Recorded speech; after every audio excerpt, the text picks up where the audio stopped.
that they've lost everything. And he can't really imagine surviving it. He doesn't see how they can live beyond that point in a way. Yeah, well, yeah. I mean, all of them, Mike White is a brilliant writer. You're right, there was a dream job. Not actually the circumstance, it was very hot, we were away from home a long time, but the writing was so brilliant. This is a guy who's going to lose all his status, but more importantly, and he wants to kill himself because he doesn't know how to face the world not being a billionaire, but each one of the members of the family have come to him during that week and shown him, or even confessed directly to him, that they couldn't live without money. They wouldn't want to live without money. That everything that they are is bound up in their status. So he's decided, because he's taking a lot of drugs to try and quell the torment in his brain, that the merciful thing to do is to kill them all. So there's poison in it. Spoiler, no point watching it now. Anyway, but he's decided to kill them all. And it's you know, it's a funny old thing, acting. Yes, it's pretend. It's all pretend. When I took the job, I was so scared of that scene. Scared that I wouldn't be good enough to make it believable. That the other things that happen in White Lotus are kind of normal things that happen to people in life, and it's well orchestrated, but that I had believably to do this Shakespearean kind of Greek tragedy thing and bring the audience with me and make them think I really would kill them all, and that I changed my mind in the middle. But when you get there, you know, whatever space I was in, I was watching that, I was transported back. You know, he was a very depressed, terrified man. And when even if you're pretending, if you're very angry, if you're doing adrenalized things all day, it's in your cells, it's in your body. And I was depressed and scared as Timothy for the week. And it's weird watching it. I'm sitting in this lovely hall, and it's all very flattering and fab, and you know, I hope I get to chat to lots of you afterwards. But just watching that for a minute or two, I was taken back to a very dark, scary place. I love my kids. I'm not going to kill them. I don't have billions, and I haven't lost it. But as much as I could, I felt like that was really happening right there, and that's a horrible place to be. It's weird.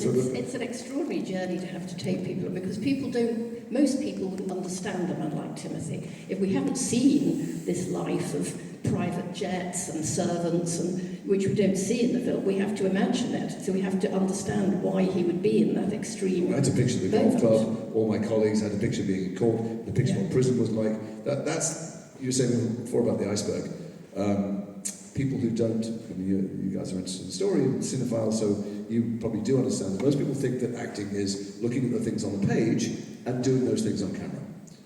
But it's not, because who are you now, you people who've not been speaking all night? Your head's been full of thoughts and memories, and you've been in the past, you've been in the future, and feelings you can't quite control. Probably most of you are dying to go to the toilet by now, but whatever it is, you know, that's the job. And because I had so few lines for White Lotus, for 7 months I had to have Timothy's inner life, him struggling with what life could be or would be and wanting to end it, and not being able to shut those thoughts down. He doesn't want them to finish, why he starts chugging the pills. And that is the lowest point I got to in Thailand. And that's precision, because Timothy can't just be any white, privileged American male. He has to be Timothy. And I mean, the accent that you chose, I think people said, oh, that's not a southern accent, but it was actually, there was a place in the south that very, very specific. It's Durham. So you really did know this guy, just that one guy who he was, not his type. Yeah, you have to make it up. You have to have things in your head. If you think you're going to lose it, there's no such thing as doing a scene sad or doing a scene happy. There's specific images. Well, you know, I had to picture his parents. If his parents were alive, or what they would think if they were seeing it. He had to picture how he would go in and tell the board of his company, and what it would be like seeing it on the news. So I imagine all those things, and when you're looking at the guy, in that moment there, oh God, I'm struggling with this. I had to both think it was right to kill them, and then suddenly not kill them. So what happens to him? For me, I looked at Patrick and Sarah Catherine, and I pictured them as 7-year-olds. I had memories of them as little kids. When I first put them on my shoulder, when she first rode her horse, you know, the thing like when I came back from holiday and she ran and said, "Daddy, Daddy," and tucked in my arms. I had to picture the kids and realise I was killing those kids. But you know, you never get that as the audience, but you get that something is going on.